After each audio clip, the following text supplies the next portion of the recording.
Au nom d'Allah, le tout miséricordieux, le très miséricordieux. Alif, Lam, Ra.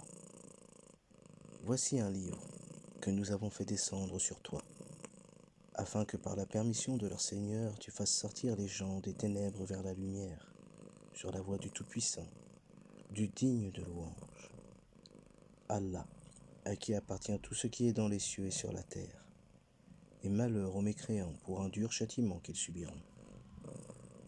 Ceux qui préfèrent la vie d'ici-bas à l'au-delà obstruent aux gens le chemin d'Allah et cherchent à le rendre tortueux. Ceux-là sont loin dans l'égarement. Et nous n'avons envoyé de messagers qu'avec la langue de son peuple, afin de les éclairer. Allah égare qui il veut et guide qui il veut. Et c'est lui le Tout-Puissant, le Sage. Nous avons certes envoyé Moïse avec nos miracles en lui disant « Fais sortir ton peuple des ténèbres vers la lumière et rappelle-leur les jours d'Allah. C'est bien fait. » Dans tout cela, il y a des signes pour tout homme plein d'endurance et de reconnaissance.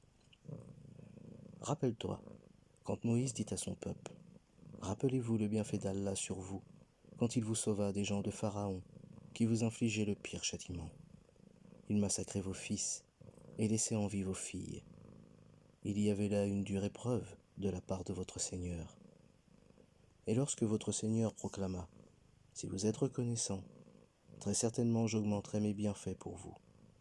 Mais si vous êtes ingrats, mon châtiment sera terrible. » Et Moïse dit, « Si vous êtes ingrats, vous, ainsi que tous ceux qui sont sur terre, sachez qu'Allah se suffit à lui-même, et qu'il est digne de louange. Ne vous est-il pas parvenu le récit de ceux d'avant vous, du peuple de Noé, des Had, des Tamoud, et de ceux qui vécurent après eux, et que seul Allah connaît? Leurs messagers vinrent à eux avec des preuves, mais ils dirent, ramenant leurs mains à leur bouche, « Nous ne croyons pas au message avec lequel vous avez été envoyés, et nous sommes au sujet de ce à quoi vous nous appelez, dans un doute vraiment troublant. » Leurs messagers dirent, « Y a-t-il un doute au sujet d'Allah, créateur des cieux et de la terre, qui vous appelle pour vous pardonner une partie de vos péchés et vous donner un délai jusqu'à un terme fixé ?» Les mécréants répondirent, « Vous n'êtes que des hommes comme nous. Vous voulez nous empêcher de ce que nos ancêtres adoraient. Apportez-nous donc une preuve évidente. » Leurs messagers leur dirent, « Certes, nous ne sommes que des humains, comme vous, mais Allah favorise qui il veut parmi ses serviteurs. Il ne nous appartient de vous apporter quelques preuves que par la permission d'Allah, et c'est en Allah que les croyants doivent placer leur confiance. Et qu'aurions-nous à ne pas placer notre confiance en Allah, alors qu'il nous a guidés sur les sentiers que nous devions suivre?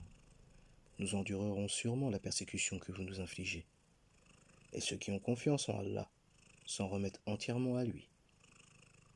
Et ceux qui ont mécru dirent à leurs messagers, « Nous vous expulserons certainement de notre territoire, à moins que vous ne réintégriez notre religion. » Alors leur Seigneur leur révéla, « Assurément, nous anéantirons les injustes, et vous établirons dans le pays après eux. Cela est pour celui qui craint ma présence et craint ma menace. » Et ils demandèrent à Allah la victoire, et tout tyran insolent fut déçu. L'enfer est sa destination, et il sera abreuvé d'une eau purulente, qu'il tentera d'avaler à petites gorgées. Mais c'est à peine s'il peut l'avaler. La mort lui viendra de toutes parts, mais il ne mourra pas, et il aura un châtiment terrible. Les œuvres de ceux qui ont mécru en leur Seigneur sont comparables à de la cendre violemment frappée par le vent, dans un jour de tempête. Ils ne tireront aucun profit de ce qu'ils ont acquis. C'est cela, l'égarement profond. Ne vois-tu pas qu'Allah a créé les cieux et la terre pour une juste raison? S'il voulait, il vous ferait disparaître et ferait venir de nouvelles créatures, et cela n'est nullement difficile pour Allah.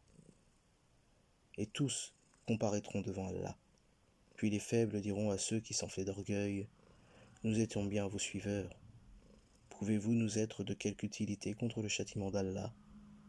Alors les autres diront, « Si Allah nous avait guidés, nous vous aurions certainement guidés. Il est indifférent pour nous de nous plaindre ou d'endurer. Nous n'avons pas d'échappatoire. » Et quand tout cela sera accompli, Le diable dira, certes, Allah vous avait fait une promesse de vérité, tandis que moi, je vous ai fait une promesse que je n'ai pas tenue. Je n'avais aucune autorité sur vous, si ce n'est que je vous ai appelé et que vous m'avez répondu. Ne me faites donc pas de reproches, mais faites-en à vous-même. Je ne vous suis d'aucun secours, et vous ne m'êtes d'aucun secours. Je vous renie de m'avoir jadis associé à Allah. Certes, un châtiment douloureux attend les injustes, les associateurs, et on fera entrer ceux qui croient et font de bonnes œuvres dans les jardins sous lesquels coulent les ruisseaux, pour y demeurer éternellement, par permission de leur Seigneur. Et là, leur salutation sera salam, paix. N'as-tu pas vu comment Allah propose en parabole une bonne parole, pareille à un bel arbre dont la racine est ferme et la ramure s'élançant dans le ciel? Il donne en tout instant ses fruits, par la grâce de son Seigneur. Allah propose des paraboles à l'intention des gens, afin qu'ils s'exhortent. Et une mauvaise parole est pareille à un mauvais arbre, déraciné de la surface de la terre, et qui n'a point de stabilité. Allah a fermé les croyants par une parole ferme, dans la vie présente et dans l'au-delà, tandis qu'il égare les injustes. Et Allah fait ce qu'il veut. Ne vois-tu point ceux qui troquent les bienfaits d'Allah contre l'ingratitude et établissent leur peuple dans la demeure de la perdition, l'enfer, où ils brûleront? Et quel mauvais gîte! Et ils ont donné à Allah des égaux, afin d'égarer les gens de son sentier. Dis, jouissez de cette vie, car votre destination sera le feu. Dis à mes serviteurs qui ont cru, qu'ils accomplissent la salate et qu'ils dépensent dans le bien, en secret et en public, de ce que nous leur avons attribué, avant que vienne le jour où il n'y a ni rachat, ni amitié.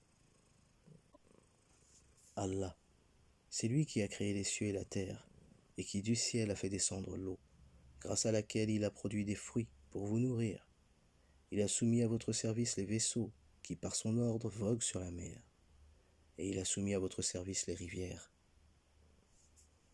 Et pour vous, il a assujetti le soleil et la lune à une perpétuelle révolution, et il vous a assujetti la nuit et le jour.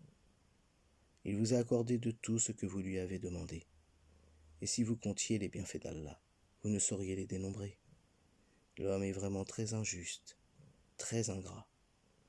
Et rappelle-toi, quand Abraham dit « Ô mon Seigneur, fais de cette cité un lieu sûr, et préserve-moi ainsi que mes enfants de l'adoration des idoles.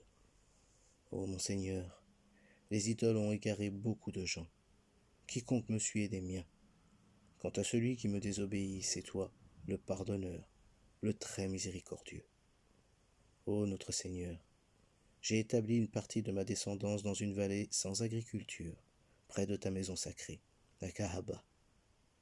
Ô notre Seigneur, afin qu'ils accomplissent la salate, fais donc que se penchent vers eux les cœurs d'une partie des gens, et nourris-les de fruits. Peut-être seront-ils reconnaissants. Ô notre Seigneur, tu sais vraiment ce que nous cachons et ce que nous divulguons, et rien n'échappe à Allah, ni sur terre, ni au ciel. Louange à Allah, qui en dépit de ma vieillesse m'a donné Ismaël et Isaac. Certes, mon Seigneur entend bien les prières. Ô mon Seigneur, fais que j'accomplisse assidûment la salate, ainsi qu'une partie de ma descendance, et exauce ma prière, ô notre Seigneur.